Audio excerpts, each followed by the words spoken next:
This film is not suitable for children. It contains verbal descriptions of extreme cruelty, including ritualistic abuse, body mutilation, child pornography, and incest. Sometimes I could see the man, and I think it was a man's hand go up to man's hand, see his shirt. I think it was my dad. I think it was my dad.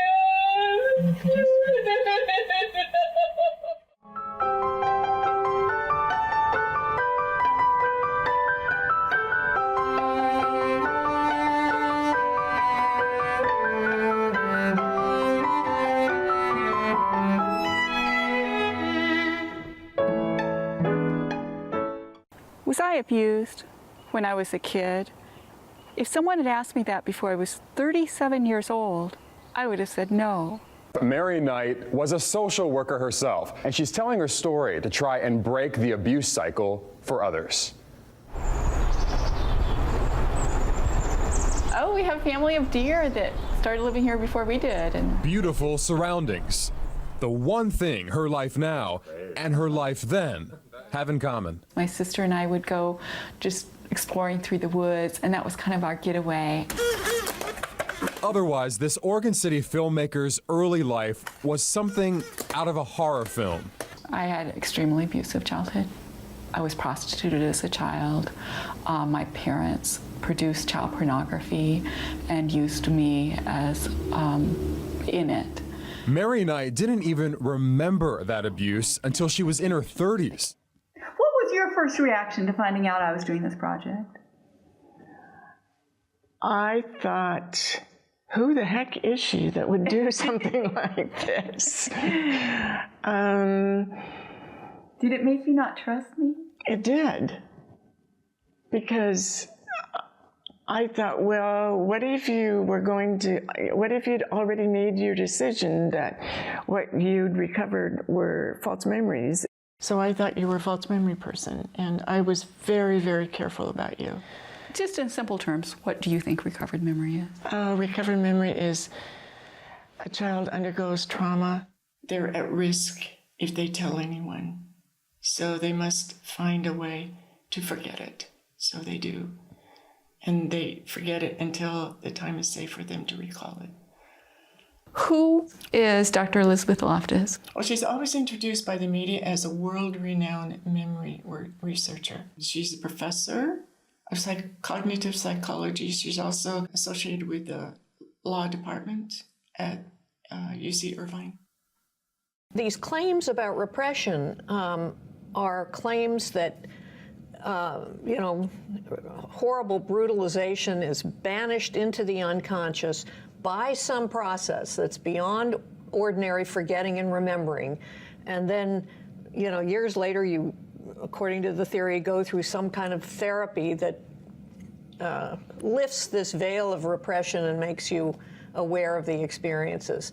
And it's that kind of claim that I just haven't seen any real credible scientific support for. It's a kind of a strange experience for me because, often the individuals who think they were abused or think they have repressed memories of abuse, they don't particularly want to talk to me.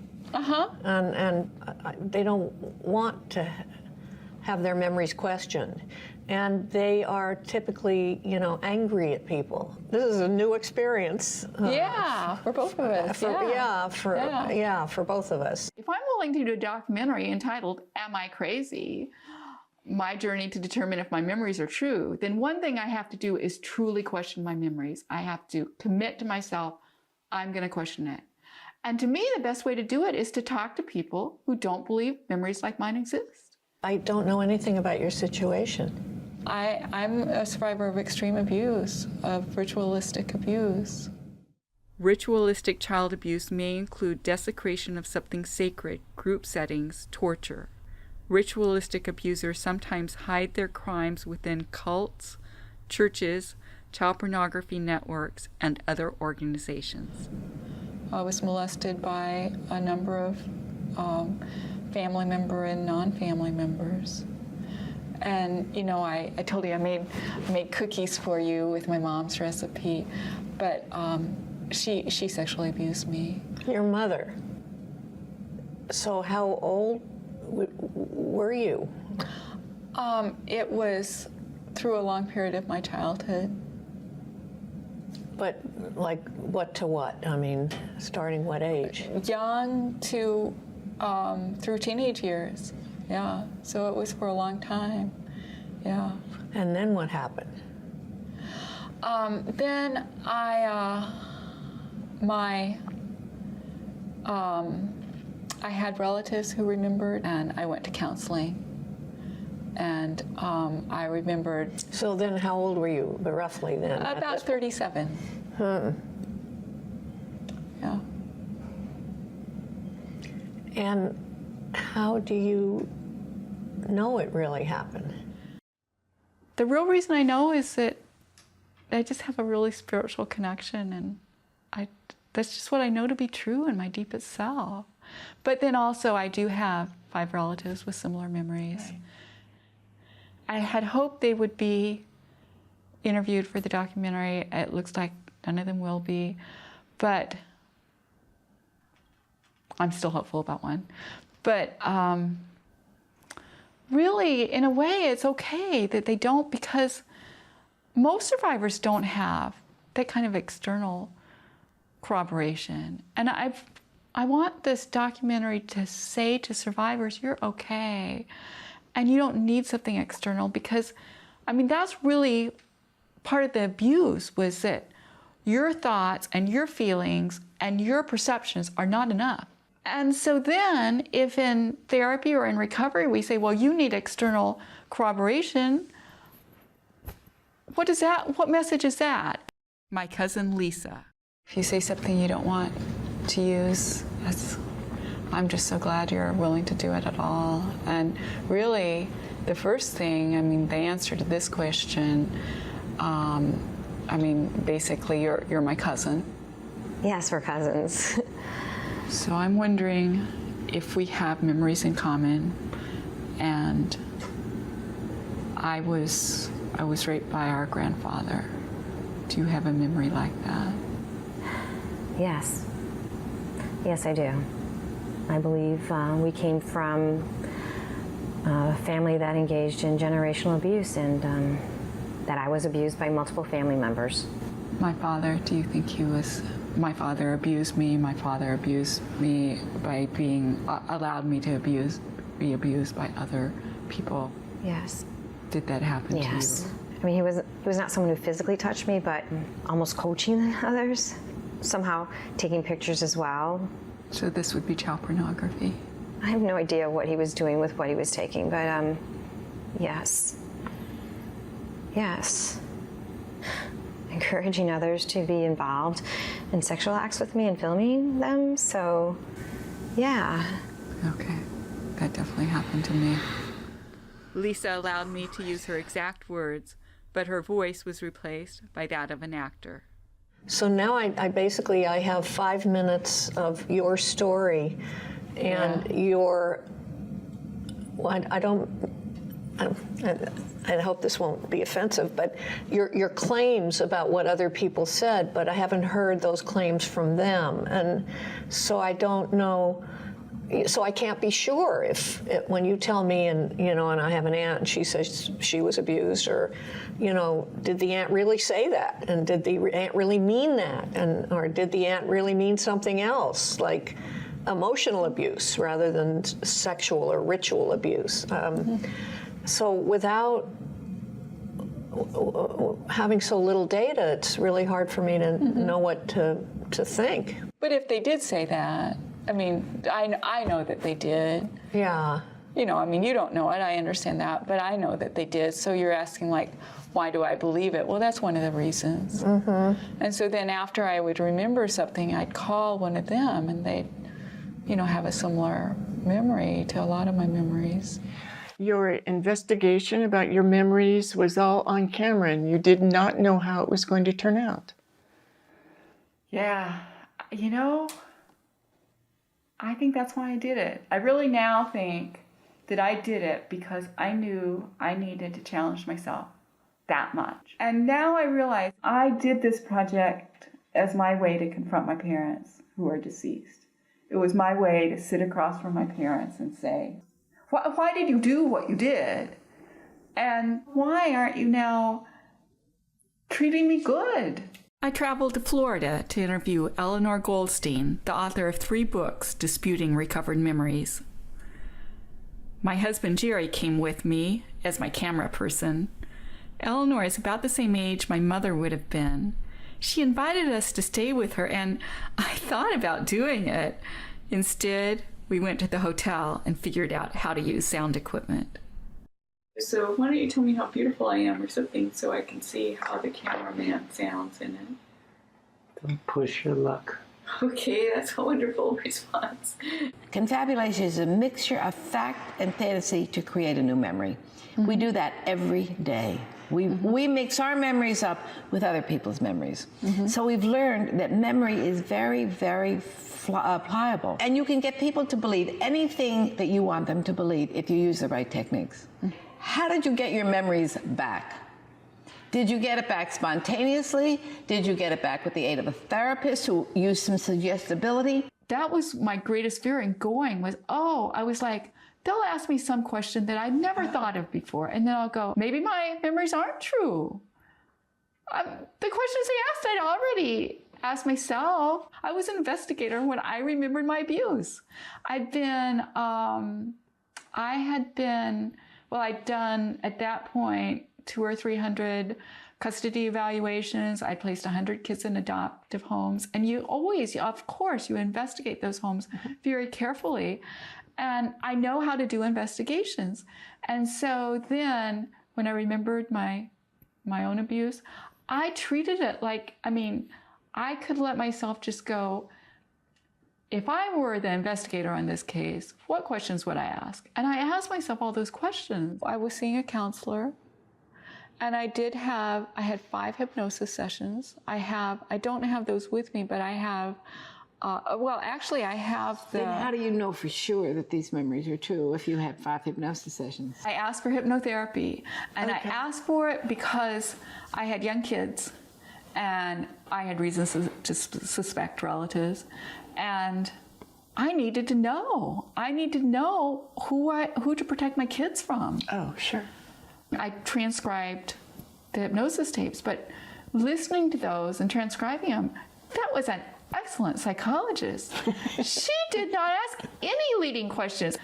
I think that survivors, and I tried to do this, I wouldn't go on antidepressants for a long time because it's like, my parents are more likely to believe my memories are true, and then they'll go get treatment if I don't do anything wrong. No. That's not why they don't believe you. No, it's not why. Why do you believe me? Because I know you. When did you start believing me? Several months after I met you. And what made the difference? I didn't disbelieve you in the beginning. I just had to get to know you better. What made the difference with believing me? Nothing in particular. I just got to know you. Bullshit memories that come back like that out of the blue. I spoke in Canada at Simon Fraser University, dentist, and all of a sudden 20 years later some patient comes and says, I remember 20 years ago you abused me when I was in the dental chair, but I forgot about it until I went to therapy. Now I remember. I was wondering why you interviewed her. I know she's written a couple of books that I've read. She's written 3 books. She's written 3 books, but she's not a memory expert. No, she's not. She's not a mental health expert. But I interviewed her because I was told that there was someone who had firsthand information that Marilyn's memories were not true. And now, Miss America of 1958. From Atlantic City, New Jersey. Miss Colorado!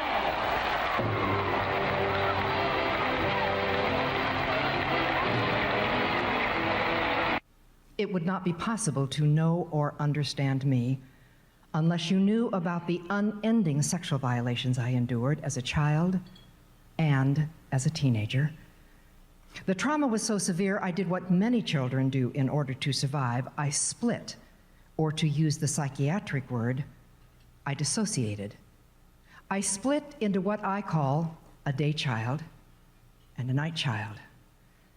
As difficult as this is for most people to believe or understand, until I was 24, I, the day child, had no conscious knowledge of the night child.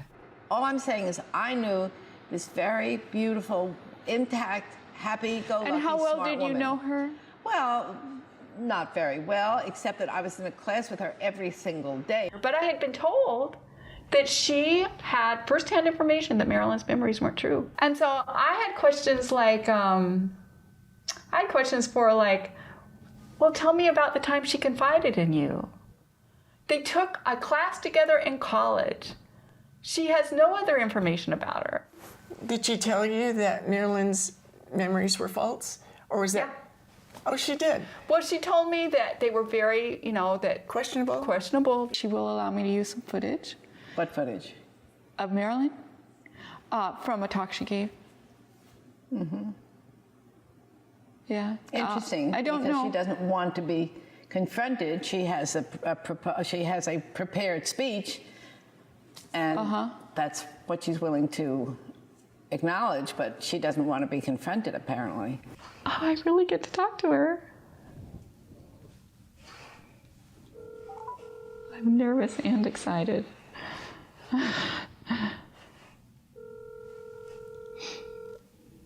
Hello. Hi, Marilyn. It's Mary Knight. It's nice to hear your voice. It's good to hear your voice. I just have so much respect for you. I remembered in my abuse in '93, and it was in like a year later, my counselor gave me this video of a presentation you did.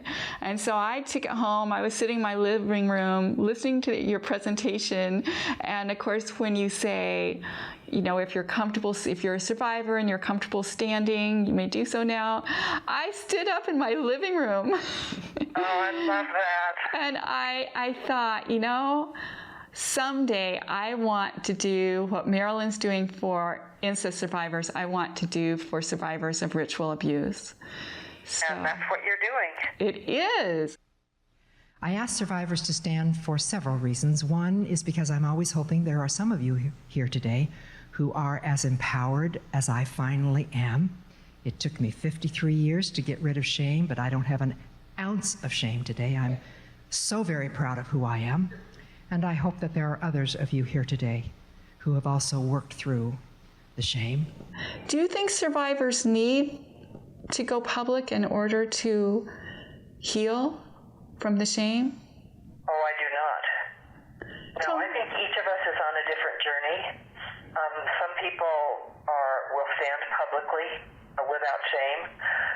As long as survivors work through the shame, if the reason they don't stand is because of shame, then that's a problem for me.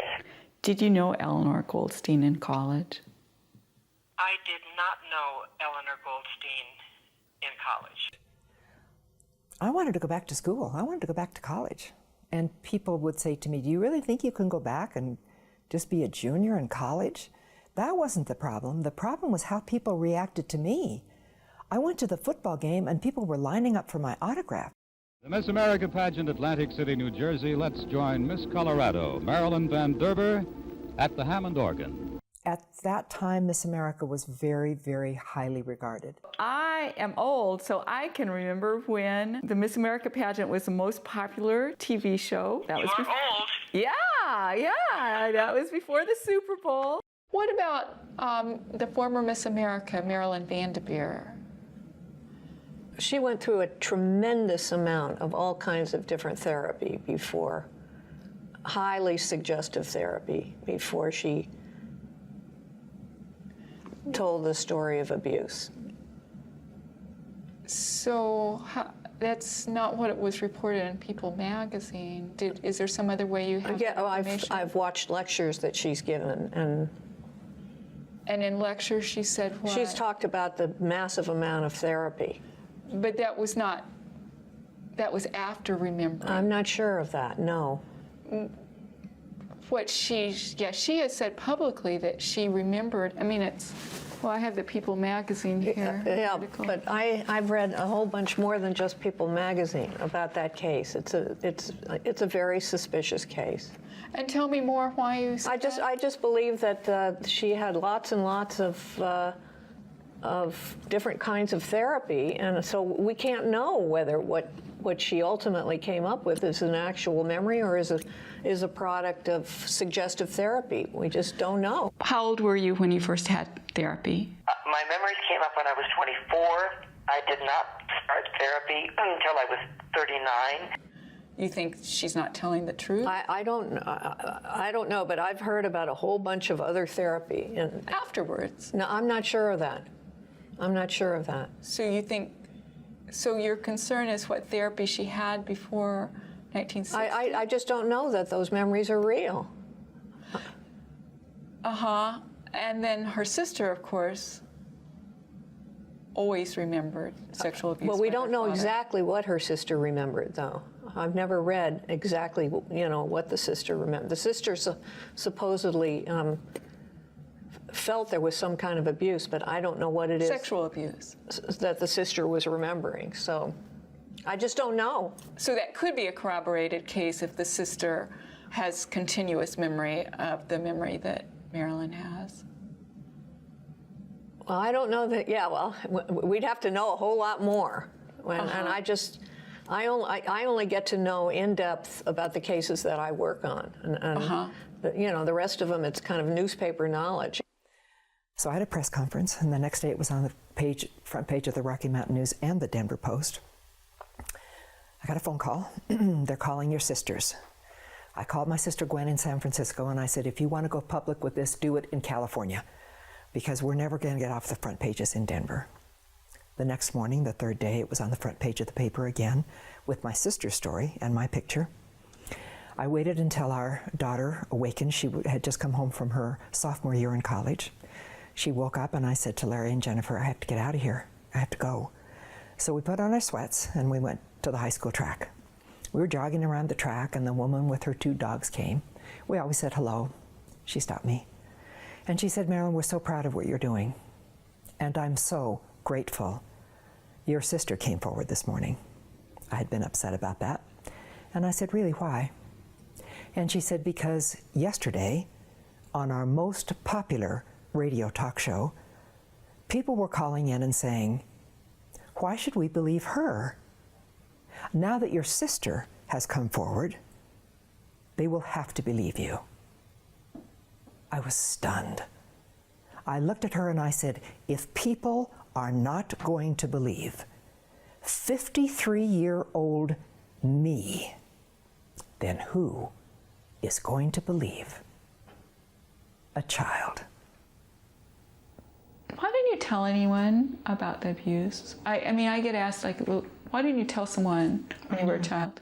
I know. I did tell someone when I was about 6.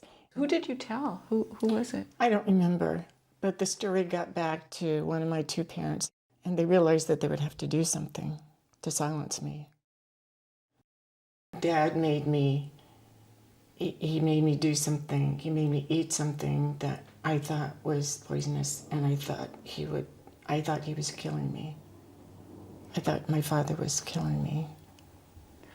And your father's a physician, right? Yeah, he is. So he would know whether or not that would kill you. Yeah, he would. But at age 6... I didn't know. You thought it was going to kill you. I did. And I was awfully surprised to wake up in the morning because I thought I was going to die, but I woke up. But I was unsure that I thought I might die the next day. It took me a couple of days before I realized that I was going to live. Yeah. And it did silence you, and was that when you started... Was that when you started hiding that knowledge of it from yourself? Yeah, that is, because I could never talk about it again. I could never think about it. So anytime I thought about it, I would have to push it away. I would just say, forget it. Mm-hmm. Have you read this book? No, I haven't. I recommend it. Okay. It's good. It talks about the connection between mind and body. Okay. And yeah, I've heard good things about it. Yeah, I'd heard things about it, and then I read it, and I thought, this is who I want to interview. And then I found out he was doing a conference in Portland. What does it mean, the body keeps score? We are our bodies. Our head is only 1/7 of our whole organism, and our frontal lobe, where we have any thoughts, is only 1/4 of that. The function of the brain is to take care of the body. And so when you get traumatized, everything in your survival brain, which is like about half of your brain, gets set to be worried about survival. And that's all expressed in bodily sensations. Then the next part of your brain is involved in creating a map of the world. Mm-hmm. And so as your brain forms, you don't know anything about what's going out there, and that part of the brain, which we call the limbic system, you can call it any number of things, it creates a map of what's going on out there and how I do react to. And it tells you what is safe, what's dangerous, who am I in relationship to my surroundings, where do I go to get the good stuff, what do I avoid to get the bad stuff. And so that is a hardwired map of your brain. Your early experiences determine that map of your brain. So if people beat you up and tell you that you're a rotten kid, that map of the world is, I'm a rotten person, I'm a terrible person, and the world is an unsafe place. Extremely difficult to change. These are hardwired parts of the brain, and our job of my profession is to find out how we can rewire these very primitive maps. And so at the very core of trauma is the whole notion that our brain scan showed it is the verbal language center of the brain gets knocked out when people become extremely upset. From the very first moment I started to see traumatized people, the issue of people not remembering or just seeing images, just having feelings, was very prominent. I wrote about it the moment I started to write about Vietnam veterans, that these memories were really very different from the memories of the movie you saw yesterday. And that was really fascinating, is that the language center of the brain shuts down, all that memory stuff becomes complicated. And that memory of trauma is different.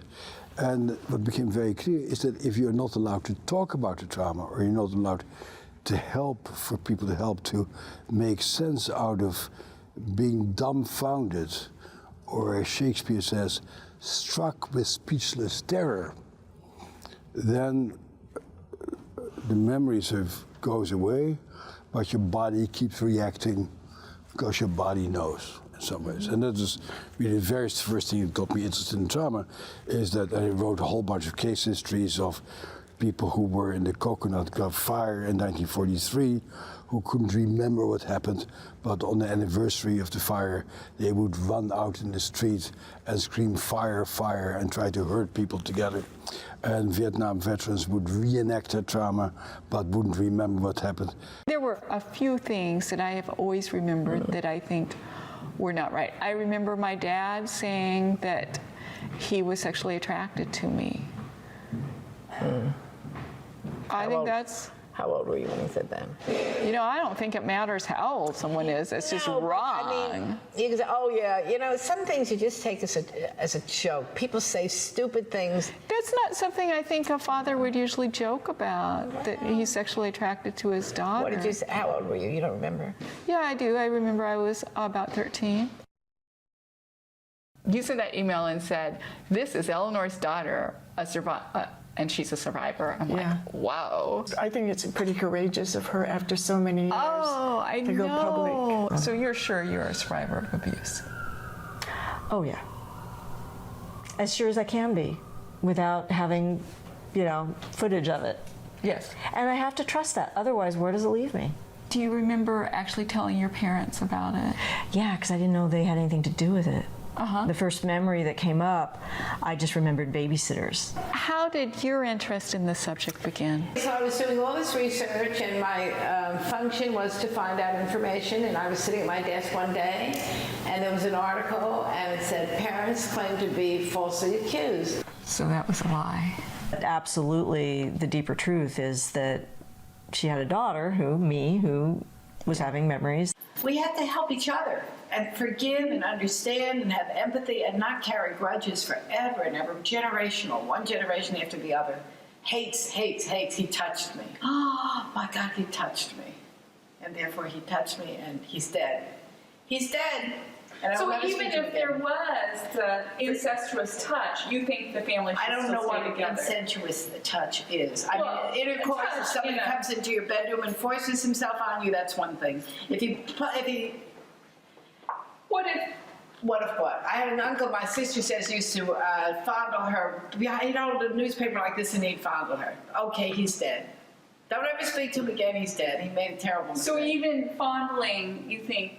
Say, get out of here, Uncle Irving, leave me alone, and walk So away. you think the little kid should be responsible to do that? I think at a certain point, if it's uncomfortable, they should speak up for themselves and be responsible for themselves, not carry a grudge from century to century. But if there was sexual touch, do you think the family should still stay together? Of course. Even if there was Absolutely, yes. I don't think sexual touch is the horror of all horrors. I don't think so. I think we make a big to-do about nothing.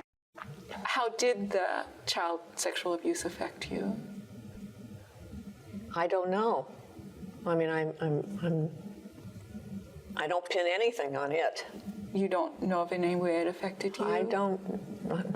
Nope. At age 6, she was fondled. I read you told you were afraid you were pregnant. That's just because I didn't know. I was like naive and.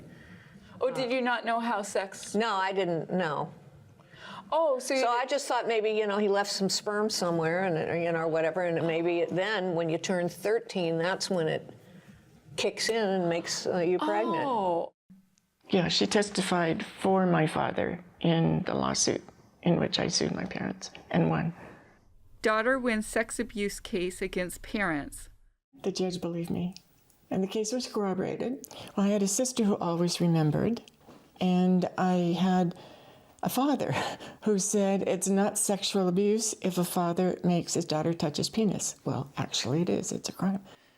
Yeah, and he said that in a deposition. Yeah, right? he did. In the case, Lynn Crook, the part that McNally includes is that she testified that her father said, keep your legs together, but the full quote is, keep your legs together or I'll think you want me, which is, I consider, extremely inappropriate.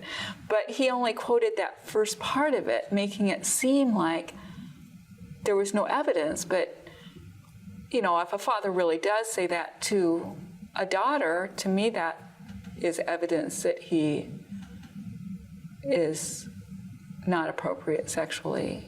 Well, I don't know whether it means he did anything, but as far as the accusations of Lynn Crook, I think they're extremely dubious. How do you feel about Dr. Loftus? Oh, I think that, I think she designed a defense for people who were facing civil charges. They needed a defense back in 1991. She discovered one. She created it for them. She created the research to back it up, and that's where she is. And she gets paid a ton of money to do it. And no one fact checks anything she says. Yeah. And she's very, very good with the media. Do you ever get mad at her? Oh, I think I used to, especially after she falsified my case to the media. Yeah. Yeah, that shocked me. After you take your case to court and you say all this personal stuff about yourself, you win the case and someone lies about your case to the media. I mean, it's just dumb. Yeah. Really, she thought she could do that to me. Yeah. And so that's why I filed the ethics complaint. Really, you can't do that. Dr. Loftus resigned from the American Psychological Association 1 month after Lynn Crook filed an ethics complaint against her. I mean, you can't. You can't do that. You can't lie. You can't lie. Yeah. You tell about a study you did of 105 women in drug treatment that about 50% were sexually abused. That was a study of women who were in outpatient treatment for substance abuse, and it was being done by a psychiatrist. So I talked her into putting some memory questions into her survey with these women. We asked them to tell us, the status of their memory. Which of these statements is closest to you? I always remembered, even if I didn't talk about it. I remembered parts of the abuse, but maybe not all of it. I forgot for a period of time, and then the memory came back. And there were like 9% who It was forgot. something like 17 or 18%, depending on whether you count missing data or not, who said, I forgot for a period of time, and then the memory came back. But we don't know what, in the end, we don't know what they meant by that. I'm sure there's plenty of genuine abuse and abuse by priests and people who don't think about it for a long time and then get reminded of it. And what about Rothschild? Do you know about, he says that he... I don't know that he would say he repressed his memory. Yes.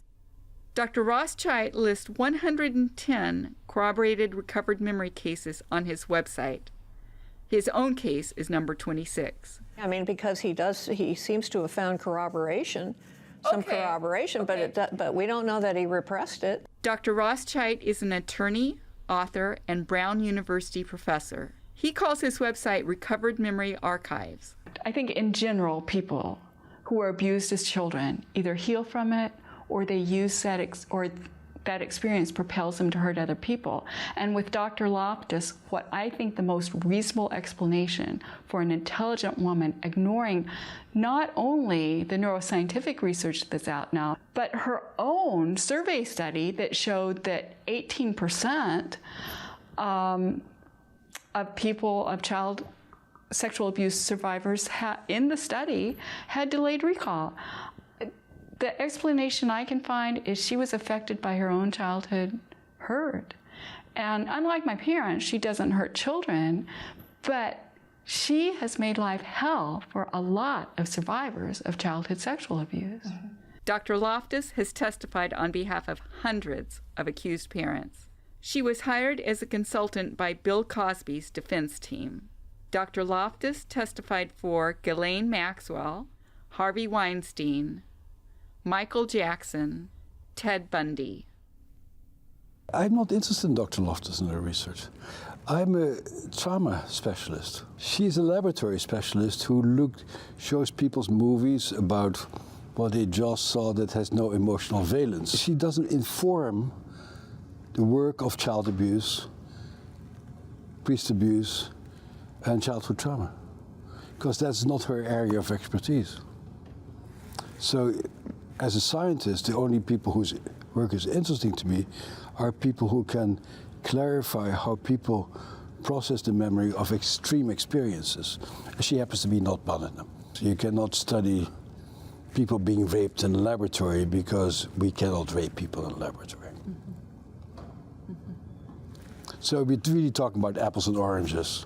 Mm-hmm. And it's boring to talk about orange growth when other people talk about apples. A whole group of people studied the British Army after the evacuation of Dunkirk in 1940, and they find that 1/3 of the people block out their memories and are in a daze, and they write it up in medical journals.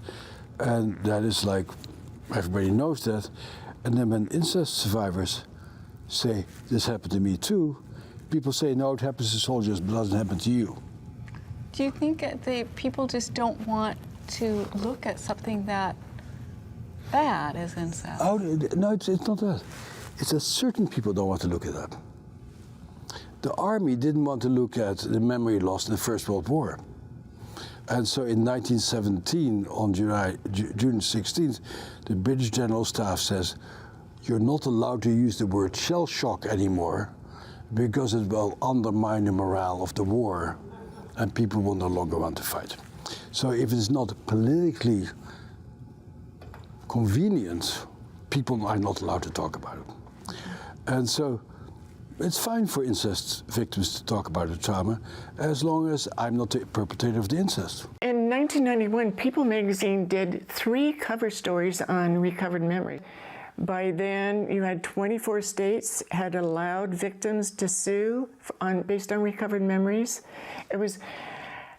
there were probably thousands of people in the U.S. who were concerned about a defense for these lawsuits. And so Loftus was out there tossing out ideas to the media.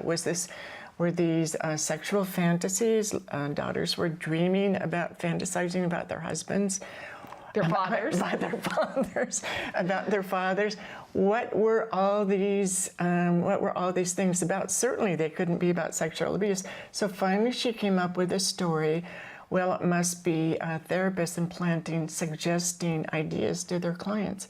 And that became the defense. It first made a headline in August 1991 in the Washington Post.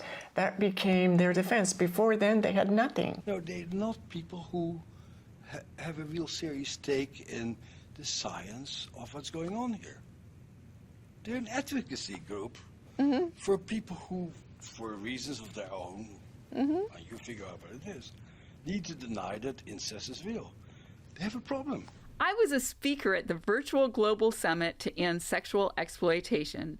That's how I met fellow speaker and fellow child abuse survivor, Crystal Denise Garcia. Crystal, it's great to see you. You are such a good pandemic friend. Oh, yes, I love our friendship, and I can't wait to meet up someday. Me too. Something you and I have in common is recovered memories of child abuse. Please tell about yours. Yeah, so the first recovered memory I had was when I was pregnant. I got my recovered memory of child abuse, and I never knew that I had been abused. I had parts of my life that were blacked out, but I thought it was just maybe I was too young to remember it. I realized that it was blacked out because of trauma. And so when I was pregnant, that recovered memory came back. I had no clue that I had suffered that. And when I told the nurse, she said, "Oh yeah, that's normal. That happens to pregnant women all the time." I recently uncovered another memory, and it was from even earlier in my childhood, and that was very intense. It was very intense. I could barely get through it, and so I went seeking support. I went to a therapist, and I told her what happened. I told her what I was dealing with. I told her what I was trying to work through that was very, very difficult for me. And she said, "Okay, well, maybe that happened, but who can verify that for you?" And I was just really blown away because I was like, "What do you mean maybe it happened? I just told you it happened. And why are you seeking verification outside of me when I'm here in front of you telling you? Why is someone else's voice more valid than mine?" So I felt shut down. I felt degraded. And who would I verify that with? Who would I verify my personal experiences that I survived with? And it's not like I would have anyone to ask for verification. And I mean, I was in such dangerous situations as a child that I ended up in foster care. I'm so sorry that happened to you. There's actually an organization that recommends counselors do just what your counselor did. That's horrifying. I don't even understand why an organization like that would exist. It's called the False Memory Syndrome Foundation. Wow. Just the name alone is pretty cringy. I mean, that's pretty disturbing. I mean, that sounds like just complete gaslighting, just shutting survivors down. That's disturbing. It's made up of parents, accused parents, people whose own children consider them rapists. Wow. And nobody has a problem with this. They don't realize that the people who are being who are being said that they are predators are now running an organization to say that they're not. That's a good point. That's really alarming. It was started by the parents of Dr. Jennifer Fried, just a year after she recovered memories of incest by her father. Dr. Jennifer Fried is a researcher, professor, author, and expert on the psychology of sexual trauma. She wrote a book on betrayal trauma theory, stating that if children are sexually abused by a caregiver, they might forget the abuse in order to maintain the relationship with the person they depend on for survival. And it makes sense. Humans have a very well-developed attachment system. The attachment system works in both the dependent person and in the caregiver. We've got a reciprocal relationship in the sense that both the caregiver and the infant are giving each other reinforcement for this relationship, and the infant has to do that because this is an extremely resource-expensive relationship for the caregiver. So imagine that baby detecting some mistreatment and trying to respond in the way an empowered person would. That baby's probably risking his or her life because the caregiver might withdraw. The first interview for this film was in Philadelphia. It was with Dr. Jennifer Fried's mother, Pam Fried. I was so nervous. Meeting the founder of the False Memory Syndrome Foundation was my first step in an on-camera confrontation with the deepest and most vulnerable part of myself.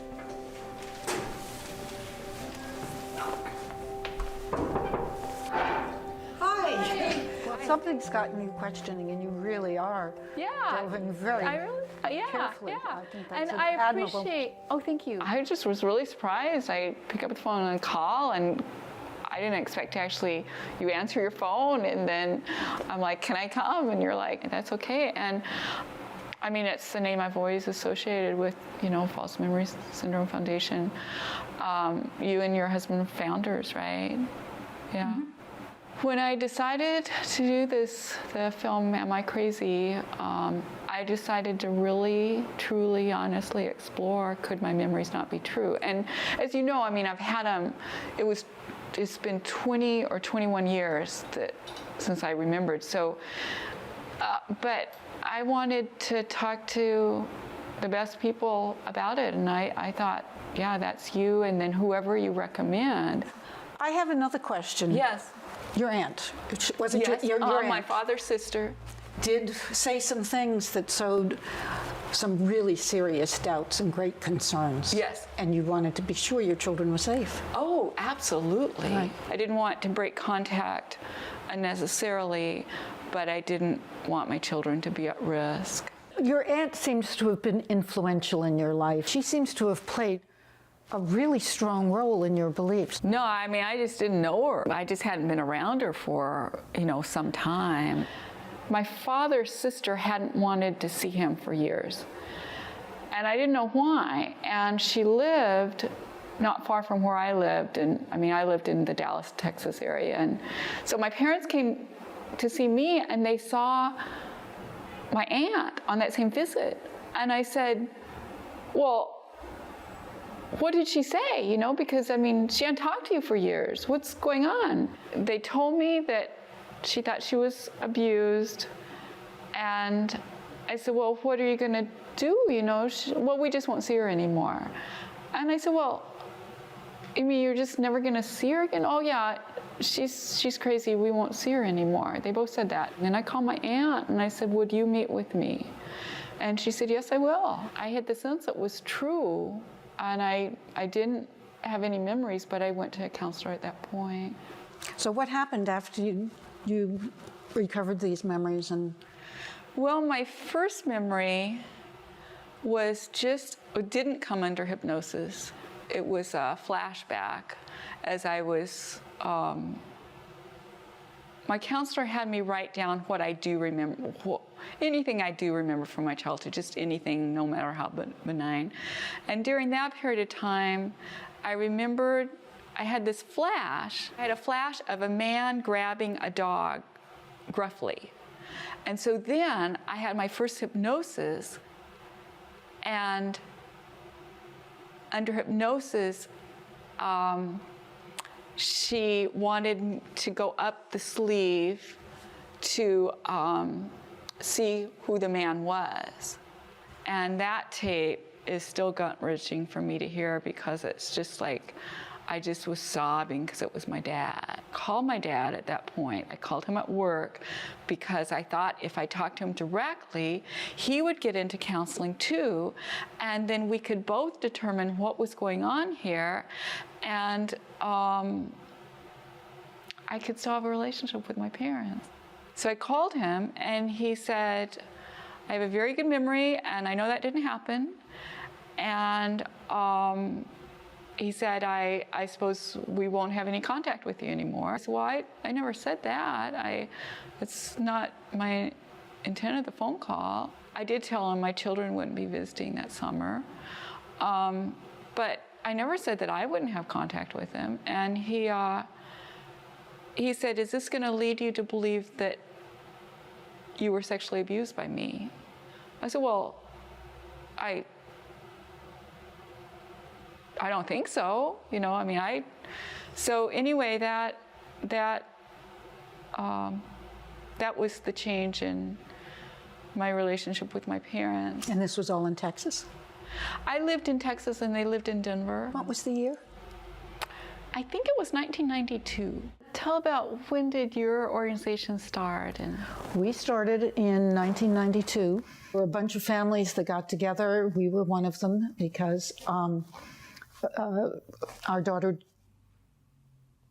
recovered memories, and that was how the foundation started. We were trying to figure out what was going on, and we found other families and we found some professionals. And now Dr. Underwager, whatever, was he one of the professionals that helped with it? He was one of the first people we called. He helped, he had taken a phone number so that people could call to request information. This was before the foundation was actually formed. So did he give you some phone numbers he had or something? Well, he had been doing that all along. He said he would speak with families. Mm-hmm. So, yes, we had contact with him. When we first formed the foundation, we thought he might be good to be on the advisory board. We had no idea whatsoever about the interviewees had in the Netherlands. Paideia describes itself as a pro-pedophile publication. In a 1991 interview, Dr. Underwager was asked, "Is choosing pedophilia a responsible choice?"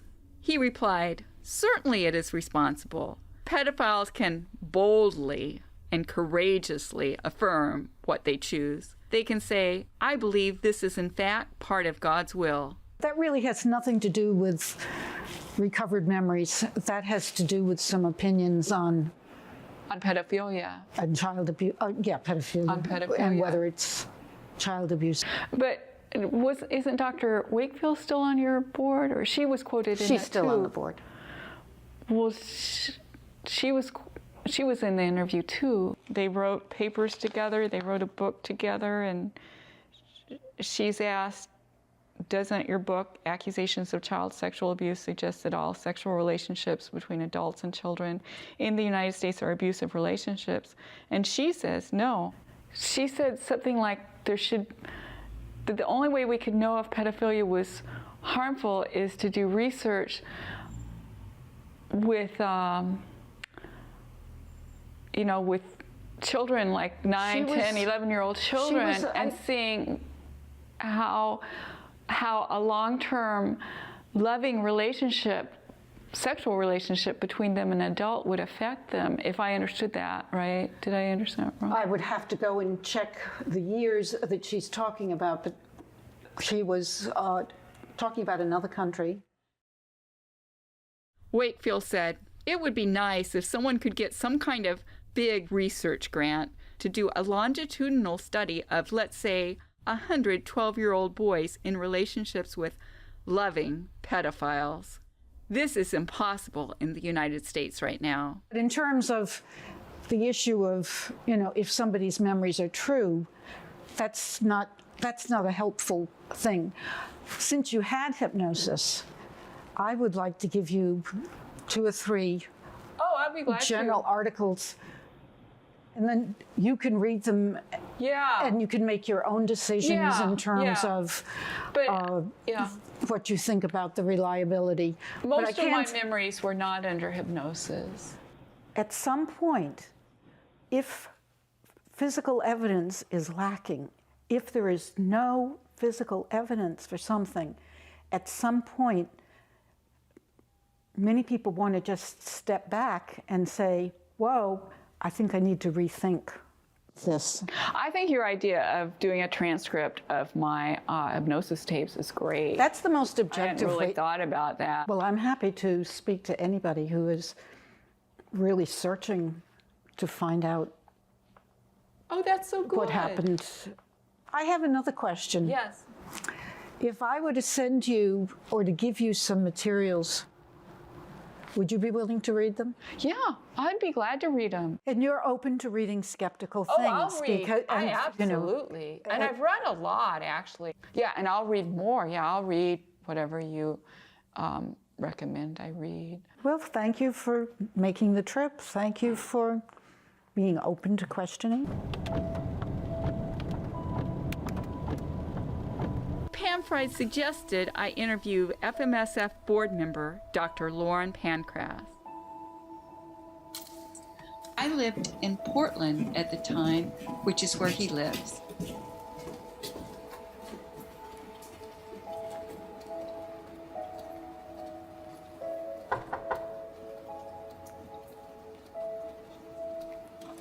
Hi. All I'm suggesting is maybe your memories are correct, maybe your memories are wrong. But if they're wrong, it will take you a while to undo them, to begin to unravel them and to say, oh, maybe they weren't quite right. Maybe these were memories that are actually not true. There were things that happened to me in my mind more than that happened to me in my body. So all I'm asking is, keep that idea open. Yeah, and one thing I did was the whole month of December, I read only literature that was with the False Memory Syndrome Foundation. I could see that I was getting less defensive. And that's why you're making this movie. Yeah. But one thing when I was reading that, I wanted to ask you, what I was reading, one thing was saying like a young child who's under age 2 or under age 3 will never remember any abuse, and if they are abused, won't be affected by it. Is that what you think? A child under 2 really doesn't have memories of anything that happened. Anything that isn't painful, the child, it wouldn't hurt the child. I mean, it may be morally wrong to touch a child who's under 2. It may be obnoxious. It may be that's a terrible thing to do, and society says no. But if you think about it, it doesn't damage the child. It's wrong, but the child is not damaged by it unless it's physically hurt. Physically injured or hurt? Physically injured or hurt. Well, unless what the if child cries? If the child cries, then would that affect the child later? So far as we know, children who've been physically abused, anyway abused, they don't remember that, and it doesn't seem to have any later effect on them. So that's kind of good news for my sons wanting to find babysitters for their kids, because their kids' oldest is 2, and so even if their kids are beat up a little bit at the babysitter, it's not going to affect them, and unless there's an injury. And moreover, we know that most abuse of children under 2, most real sexual abuse that occurs, has to do with touching, usually not penetration. It's usually not very violent. It's not violent at all. It's usually more curiosity, exploration. You think a reason someone would fondle a 1-year-old is curiosity? I think that's usually what people think. So someone who would want to touch a 1-year-old's vagina, does that for curiosity? Well, that would be one motivation. And what would they be curious about? What would an adult be curious about a 1-year? I don't get it. That's why it's deviant. Yeah, but you think it wouldn't hurt them? Stroking the vagina of a 2-year-old child, an unrelated male stroking a child for curiosity, for any other reason. For sexual reasons, and having an orgasm when the child's there would not affect the child. that child wouldn't remember that. For example, if a 2-year-old child saw their parents murdered, they wouldn't remember that. That would be a terrible thing to observe for a 2-year-old child, but they wouldn't remember it, and therefore wouldn't be affected by it. Most mental health professionals do not agree with Dr. Pankratz. I went to a child abuse conference in Salt Lake City. That's where I met Dr. Susie Wyatt, a well-respected child psychiatrist. I was told that no matter how much a child under the age of 3 is abused, it won't affect him because he won't remember. Wow. I have to say I'm aghast hearing that. Do we have specific proof about memory for any of us, even good memory? No, we don't have any specific proof. But again, as a child psychiatrist, and what I have observed clinically, working even with really young kids, is how devastated they are at an emotional level when they have been exposed to any kinds of significant trauma. There's something called non-declarative memory, and non-declarative memory is the memory we don't have words for, but at a deep, rudimentary, guttural level, we have memory. And I would put forth that it's those people who have been so traumatized, have been so emotionally damaged at a young age, who are at the most risk. I think part of what the concern is if perpetrators hear people say, doesn't necessarily hurt the kid, well, obviously there'll be more perpetrators using that as an excuse. So. Things like that should never happen to anyone. But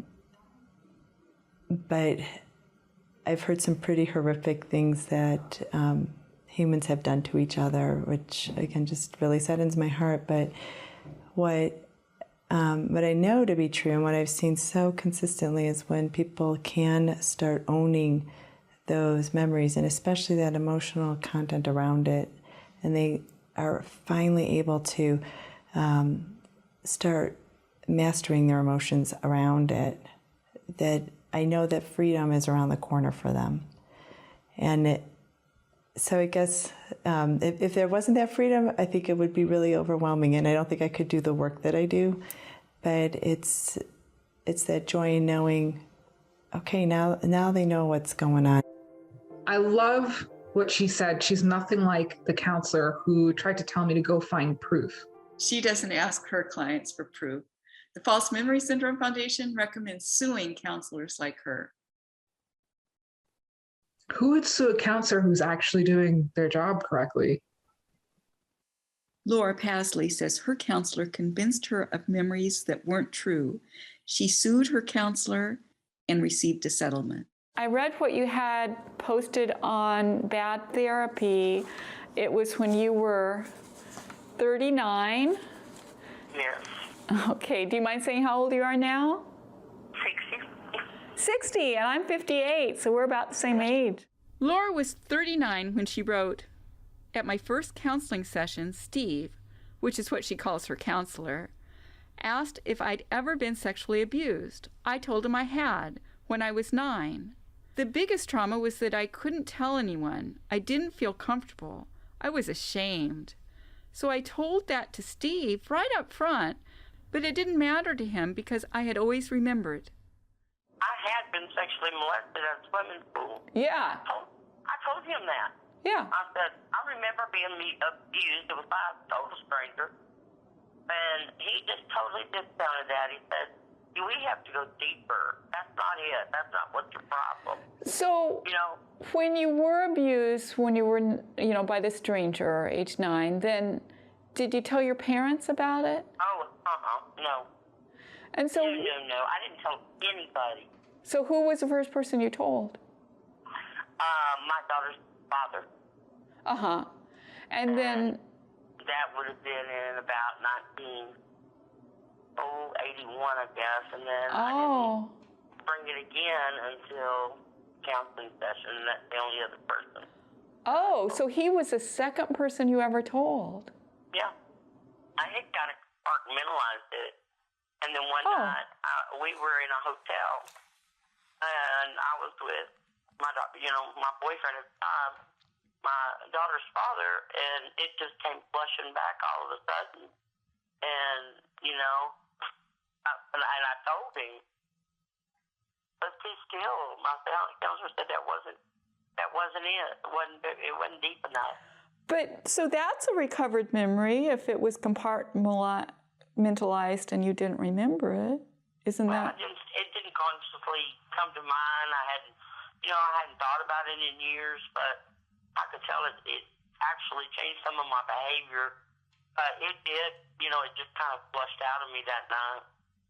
But during, like, when you were a teenager and you were, like, talking to a girlfriend about, all your secrets, but did you remember it? Like, other people would tell their secrets or whatever, and you would remember it and just not tell, or did you just not remember it? Just didn't remember it, didn't recall it.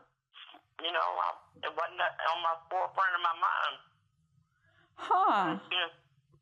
There again, I did, when I went to counseling, I tried to tell him that happened. And yeah. But that's actually a recovered memory. Why did she sue if she knows her recovered memory is true? Well, there's two different recovered memories. Laura says the memories she recovered in counseling are false, but she has a memory she considers true. She doesn't refer to it as a recovered memory, but that's what it is. She told Dr. Loftus about it. Dr. Loftus was on the board of the False Memory Syndrome Foundation, and yet they arranged for Laura to appear on talk shows and say that all recovered memories are false. Did she know that you were abused when you were 9 and you forgot it for like... Entire story. I stepped out the next month on to a media tour that was just unbelievable for about 2.5 years. Wow. And I told the False Memory Syndrome Foundation I would do all of that to get the word out. Pam Fried from the False Memory Syndrome Foundation is the one who told me about Laura. Then I went back to see her a second time, and I thought, oh, I did all the things she said to do. I did all the research. So I went back like, okay, I've done this all now. And it felt like she had no more use for me. I think she did my first interview because she thought she could convince me my memories weren't true. And that didn't happen. So she was ready for me just to leave. It is relatively easy for us to absorb certain things that we've either read or that we've seen and to incorporate them into our own stories to make them our own. And it's possible. And if there is a lack of concrete evidence, at some point, some people would either have to say, well, maybe it didn't happen, or I'm going to have to live with the ambiguity of never knowing. Mm-hmm. And it seems to me that maybe that's what you'll need to do, is to just have an ambiguity that you won't find a final 100% answer. Yeah, I believe I found my answer. You have? Okay. I hadn't when I'd come before, but then I talked to you, and the questions you asked were not that different than questions I'd already asked myself. I transcribed all the hypnosis tapes. What did you find with those? There weren't leading questions. It sounds to me like you're quite convinced, and I don't know why you're continuing. You've found your answer, you're sure. I think why I did, I realized what it was that this whole journey had to do with my mother. Did your mother know? Yes. I was older than 10 because it was in our new house. My mother always dressed elegantly for bed, and she wore shoes that are called mules. They have a hard heel. My father was in my room. It was 9:30 or 10 o'clock at night, and we didn't hear her coming down the long hallway. But when she started down the linoleum steps, I had the maid's quarters, and there were 3 linoleum steps. First, she very slowly went down on the first step, and then very slowly the second step. Everything stopped, and then the third step. All she had to do was take 6 more steps to be at my bedroom door. I knew finally it would be over. And we heard her step again, only she was going back up the steps. And I knew she would never walk through that door. Did my mother know? 13 years, my mother knew. Can I ask you, I mean, because you believe your daughter wasn't molested. Can you tell me what process you went to determine that that was not true? Oh my goodness. One is so overwhelmed when an accusation like that comes, and a very credible person that I've always believed. So I withheld judgment and started to do research. And in honesty, the most, in our particular case, the most telling issue was the fact that she refused to talk. She refused to meet. She refused to communicate, to discuss things as people do. That's a lie. She didn't refuse to talk. No, they talked for a long time. And then it got to the point where after Pamela sent the Jane Doe article to everyone at the University of Oregon, that's when Jennifer stopped talking to her mother. Dr. Jennifer Fried chose to quit communicating with her parents after her mother, Pam Fried, sent a defamatory article to Jennifer's colleagues. And the Jane Doe article was really about Jennifer, Dr. Jennifer Fried, but it was framed as a fictional article, but it was very clearly about her, and it had all this false information. She wrote a couple of crazy things. I thought the craziest thing she wrote was when she said, "Oh, when my friend suggested that I think my daughter may be jealous of me, and that's why she accused her father of incest." That is so illogical. It is. But what was really horrible is she sent it, Pam Fried sent this partially fabricated story, but with enough truth that you would believe the whole thing, to everyone on Dr. Jennifer Fried's tenure board when she's about to be tenured. The result, though, was that Dr. Jennifer Fried is, in fact, a tenured professor at the University of Oregon. DARVO is an acronym. It stands for Deny, Attack, and Reverse Victim and Offender. Deny, attack, reverse victim and offender. DARVO describes a perpetrator strategy. In DARVO, what happens is there's an aggressive denial followed with an attack on the credibility of the person making the claim.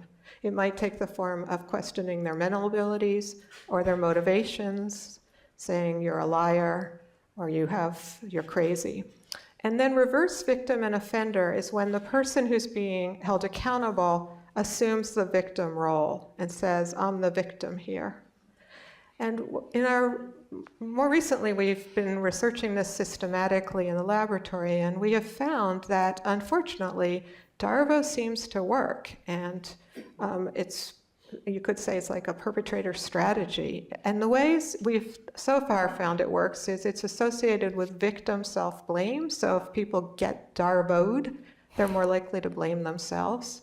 And it's also associated with third-party judgments. So third parties who are exposed to DARVO responses versus non-DARVO responses are more likely to doubt the victim and assume the perpetrator must have some basis for making the claims. The good news is preliminary research in our lab also suggests that education about DARVO helps mitigate a bit, that people who learn about DARVO are less likely to stop believing the victim. After over 30 years, Dr. Jennifer Fried retired from the University of Oregon. She is now at Stanford. Dr. Jennifer Fried's sister has also disclosed child sexual abuse by their father. If a corroborated case is a sibling who's always remembered, I mean, how could I get corroboration if Marilyn has a sibling? What's your evidence that the sister always remembered? Do you have corroboration? I do. As soon as my memories came up, I was 24. One of the first things I did was to get on planes and go talk to my sisters. My eldest sister, Gwen, who lived in Kansas City, when she knew what I was going to say, she just turned ghost white, and she said, "I thought I was the only one. I never should have left you. It's my fault." That would be corroborated case. If you say so, I'll take your word for it. I'm quite hesitant because in my working with children, I have had children who were abused in class, and to have an honest student who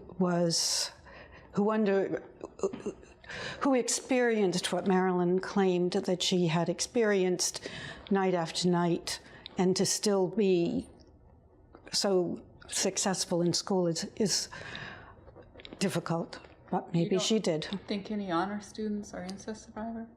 Yes, but not night after night. You think the only honor students are incest survivors who are only incest survivors? I don't want to try to talk about this anymore since I wasn't there, and by and large, I don't know whether somebody experienced things or not. If I have read or have reason to believe that there's an alternative explanation, then I tend to go in that direction. I wrote a book, Miss America by Day, 11 years after a newspaper reporter in Denver learned that my father had come into my room from the time I was 5 until I was 18. It was a secret so traumatic that I had blocked it from myself. That's very difficult for people to understand, that you can repress 13 years of the nights of your life. But how could I remember? How could I get up and go to school every day and get A's and be in the choir and be on the ski team if I knew what I was going home to at night and there was no one to help me and there was no way to get out of there? I had to block it, which I did. Your daughter Jennifer has said publicly that about the new dancing in front of your husband, she and another little girl, and I think last time I was here you were saying it was when she was about 9 or so. Mm-hmm. Do you think your husband has sexual feelings toward her? No. Why?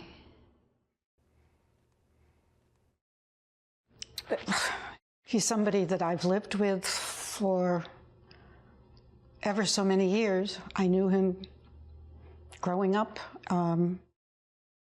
I never saw any indication. But even the new dancing, I mean... He didn't ask to have that. That was something that they decided to do. He didn't want them to feel traumatized by coming down too hard on them. But just to say, you know, go into your room, or, I mean, did you talk to her about it later when you knew that had happened? I didn't even know about it for quite a while. Oh, he didn't tell you for a while after that? Well, I was working. The False Memory Syndrome Foundation closed its doors in 2019. What's the importance of the mother's reaction? In our midlife, we need to go back and heal the past. And I was 48 when I went to talk to my mother, and I was just sobbing uncontrollably. And when she finally knew what I was saying, and my father had been dead for a year, she said, "I don't believe you. It's in your fantasy." And I thought, if my mother won't believe me when I'm 48, I certainly knew as a child she would never have stood up. Never. She won't even stand up for me now with my father dead.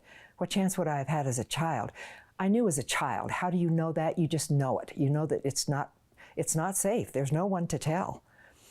As we begin to talk more publicly about it, as we begin to discuss it more, it's one of the reasons I wrote Miss America by Day, is to educate so that people have a better understanding, so that someone won't say to a 35-year-old who's just beginning to have to go back and remember what happened to her, get over it. It happened. Why are you bringing it up now? This happened 30 years ago. This is textbook. Almost all of us are between 35 and 50 when we have to go back and do the healing work. And once we understand that, once we know that that's normal, I didn't know that that was normal. I didn't know that anybody ever got through. I checked myself into a psychiatric ward. I just thought, does anyone ever get through this? I couldn't find any woman who did. And it's one of the reasons I stepped forward. It's one of the reasons I wrote a book, is because, yes, you can come through it. I needed my mother. I needed my mother at age 48 to say, I am so sorry, to her death at age 88. She just did not choose that path. I went to my childhood home. It was brand new when we moved in. I was in first grade. My sister Ruth was in third. We thought it was huge. We played hide and seek here. We'd always been close. Ruth was the only one from my childhood I could trust. This was the last home she ever lived in. Ruth died of brain cancer at age 11. I was 9 years old.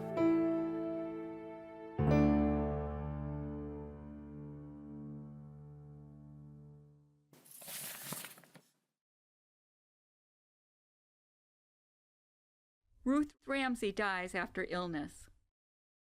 This is the first time I've seen this obituary.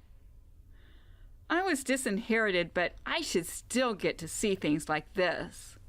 As is usual, the funeral home employee picked up Ruth's body at the hospital, but instead of taking it to the funeral home, he took it to our childhood church.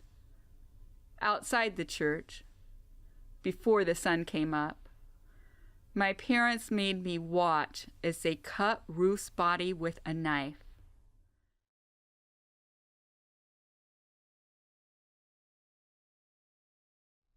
Later that day, I went to my sister's closed casket funeral. There was a ritual outside the church where they made me hold a knife, where they cut her body. As a part of ritualistic abuse, a child may be told she is an abuser, not a victim. A child may be put in a coffin.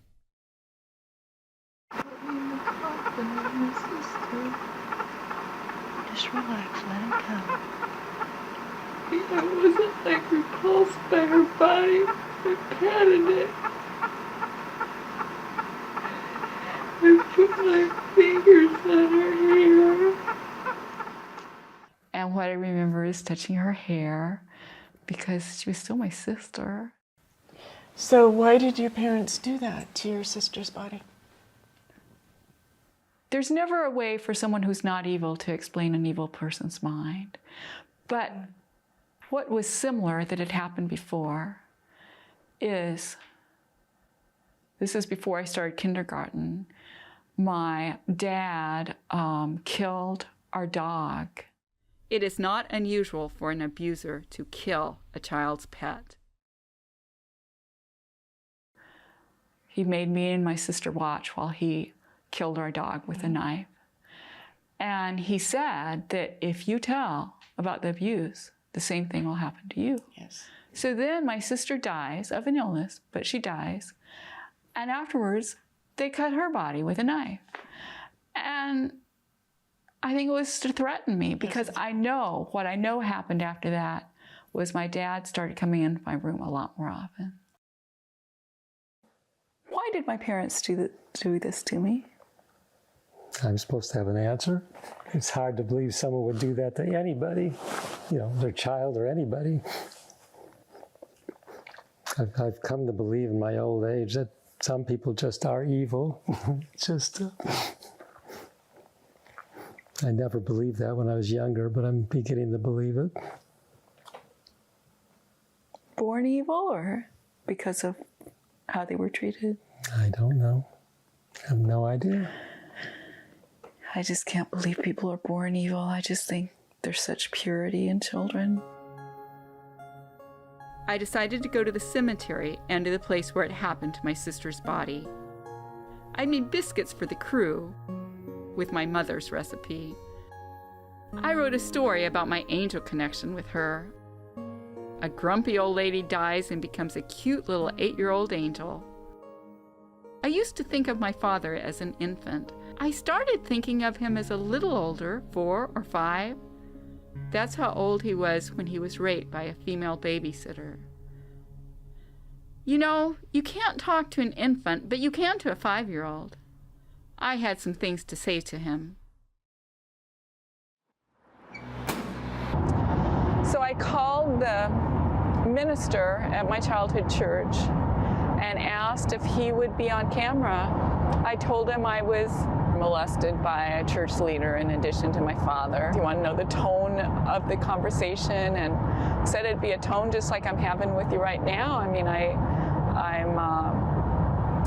it's just a part of my healing. Maybe you could tell me some Bible verses that come to mind and what Christ thought or what Christ thinks about child abuse. And I'd go back and forth, what Christ thought, what Christ thinks. I do consider myself a Christian, but my childhood church wouldn't consider me a Christian because I don't have the same beliefs I did then. It was a very conservative church. I was afraid when I didn't hear from him that there'd be like attorneys waiting for us there saying, you can't come on church property, but I don't know how much is my fear because I mean, I was abused by church leaders, and so it's the church leaders who have the decision making on whether or not I, can film in the church. But the church leaders who abused me are deceased. The minister refused to be in the documentary, but he did give his permission for us to film on church property. I entered the place where it happened to my sister's body.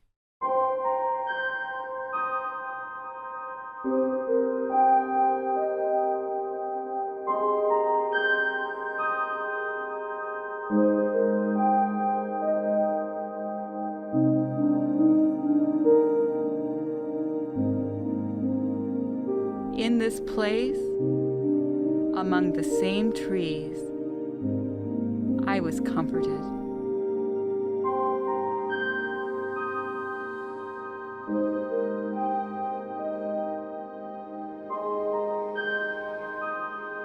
I'm glad you were my parent, because I am really glad to be alive. I didn't used to be. I used to be jealous of Ruth because she died. I know you also had to see things like what you did to my sister's body. You saw things like that when you were a little boy. One thing I think about making this film is people are going to think you're a monster. And so I guess that's why I wanted to bring this and show that you're also this little boy. So I brought this to leave.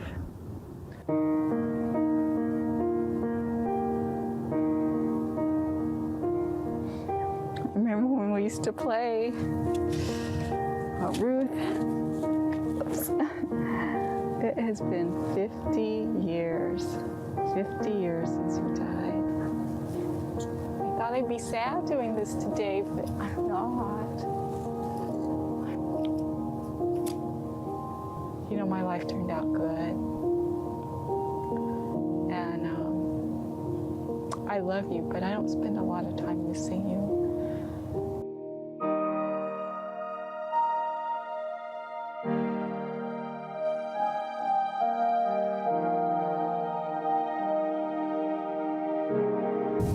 It's for you, Mom. I wish you could have had the kind of childhood you needed to give me a good childhood.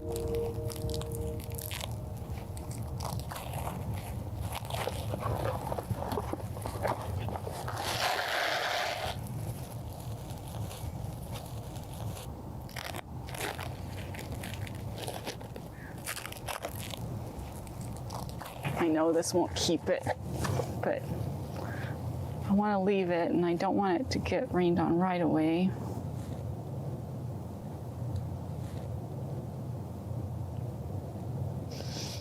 Everything went perfect today, but it always went right by it just doesn't work.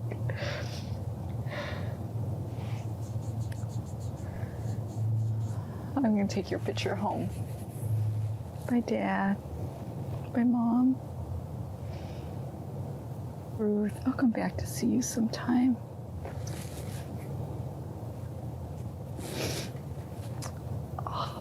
I don't know if my parents did it to worship Satan. I just know what they did to me. And it may have just been to make child pornography. I went to a counselor a long time ago, and I said, well, but you don't believe in Satan. How can you believe my memories of satanic ritual abuse? She said, I believe there are evil people who gather and do horrible things to children. And, you know, she didn't feel like she had to believe in Satan. And that's where I'm at now. People used to say, people like Dr. Kolk are able to implant complex memories of satanic ritual abuse in people's minds. And I go like, wow, I wish I could do that. I'm still struggling with the notion that I can implant a notion in my patient's mind that I'm safe, that I'm to be trusted, and I won't rape them. And that takes me about 3 years to get them to be there. Yes. So this implantation of false memories, it's all nonsense. So do you think satanic ritual abuse happens to children? Sadly, it does. Sadly, it does. I know they had cameras. My dad had excellent camera equipment, especially considering that we didn't live in that nice of a house when I was real little. He used a closet as a dark room. He had professional lights. It's just so cruel and horrible.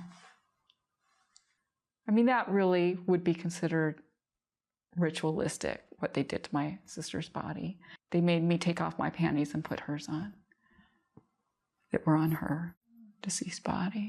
I think people think that child pornography is not that, you know, people don't know what child porn really is. I mean, if you think of it like you have this child who's otherwise treated well and just asked to take their clothes off and you snap a picture.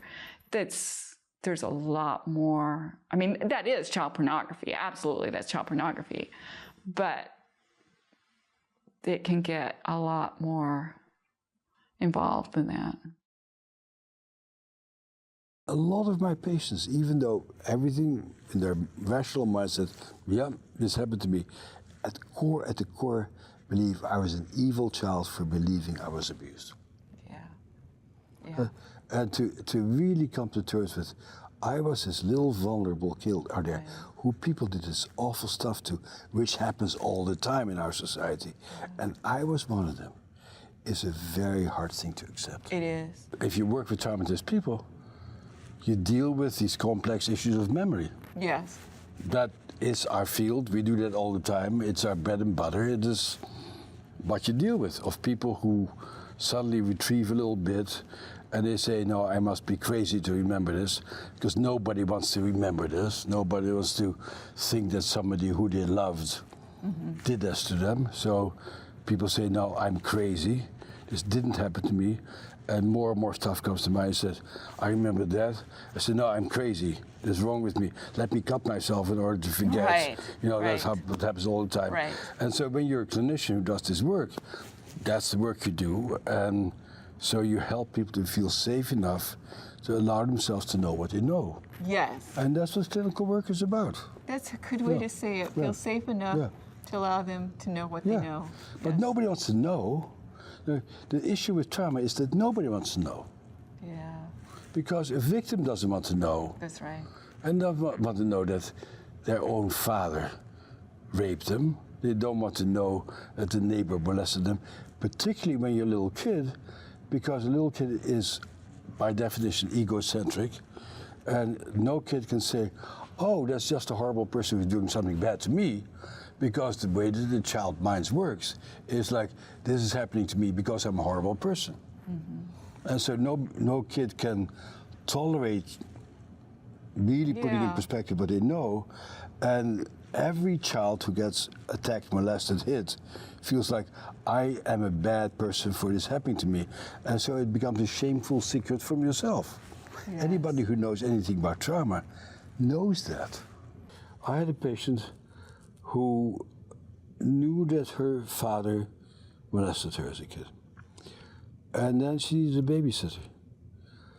And she was so eager to believe that her father loved her and that she had a false memory that she had her father babysit her kids, and her father molested her kids. Even though she had told me that her father molested her kids. We are programmed to love our parents. See, that's a thing that this whole false memory stuff doesn't get. My kids loved me, not because I was the greatest dad in the world. They just loved me because I'm their dad. Yes. You know, we get this love undeservedly. We get it because of, that's how we're formed. And what I see in my traumatized patients, they love their parents. Despite the fact that they did terrible things to them, they still want to love their parents. And so when people actually come to the conclusion, my parents aren't safe, and my parents are going to hurt my kids, that takes an enormous amount of courage and persistence to overcome our natural tendency to go like, the world is a wonderful place, and my parents really love me. Oh, yeah. And that struggle of really, my patients are just really always struggling with it, of I want to go home for Christmas. I want to be with the family. I want to be for Thanksgiving. I want to be normal. No, it didn't really happen. What happened during that interview was totally unexpected, because he could tell something I couldn't tell about why I was doing this project. He said to me, you know, why is it that you're going around talking to these people? And I said, well, it's for my project. No, it's, but he's like, he could tell there was a deeper psychological thing, and he was right. To my mind, I don't mean to be over-interpretive, but this notion of trying to find authority to validate your internal experience is like, oh yeah, we need to deal with that. Because by now, we need to believe in our own truth. It was after my interview with him that I thought, why have I been doing this? And that I thought, you know, no one knows that. I mean, I'm an authority on my life. And you know, that has changed my relationship with Jerry, because before it would be so upsetting to me if he disagreed with me about something. And it would be upsetting because I didn't believe me enough. Yes, I can actually carry on a conversation with you and say I disagree, and you don't either start screaming or crying. I think it was my not believing myself that kept me connected to my father. And I needed some connection. I needed some kind of connection.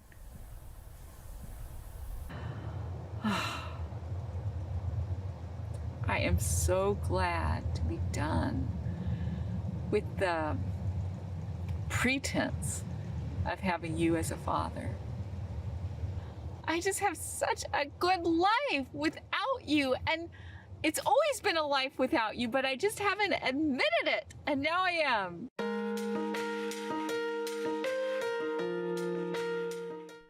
When I first remembered my abuse, I questioned my memories because I didn't want them to be real.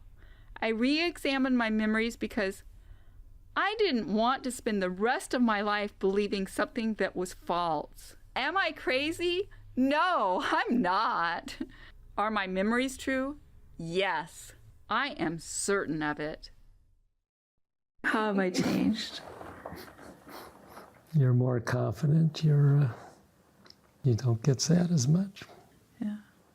More healthy. People who have been traumatized live on average 10 years shorter than other people. They tend to have multiple illnesses. Why is that? Because the stress hormones that have to do with the trauma get stuck, and your whole body stays in this defensive mode, fighting an unseen enemy, while your mind is fighting like crazy to say, no, you're crazy, this didn't happen to you.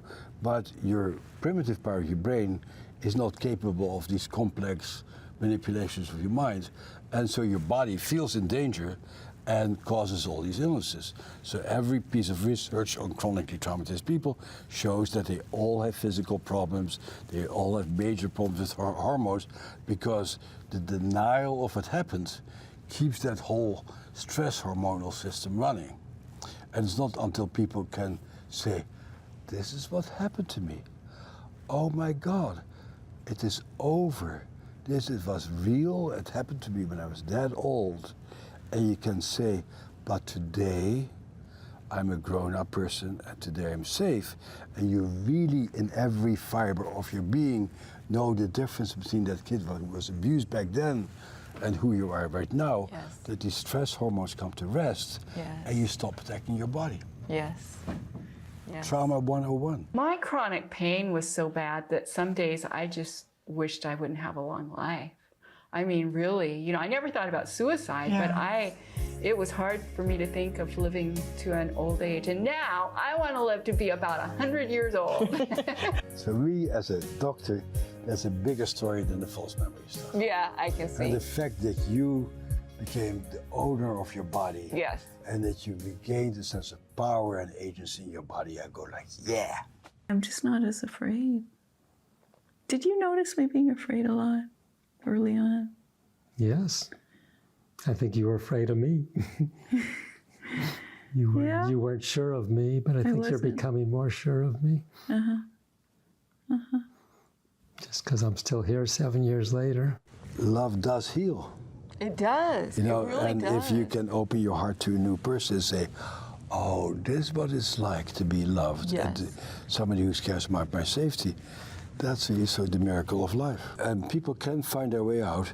It's an enormously expensive and arduous journey. It is. But I know many people like you who have made that journey and come out on the other side. When I went and interviewed her, her story was so incredibly moving, and all of the other details of the story that I did not know that reached far back into her childhood was so overwhelming to me that I almost could not receive it. And I told her that. And I gave her so much credit because she has so much courage. And that woman is Mary Knight.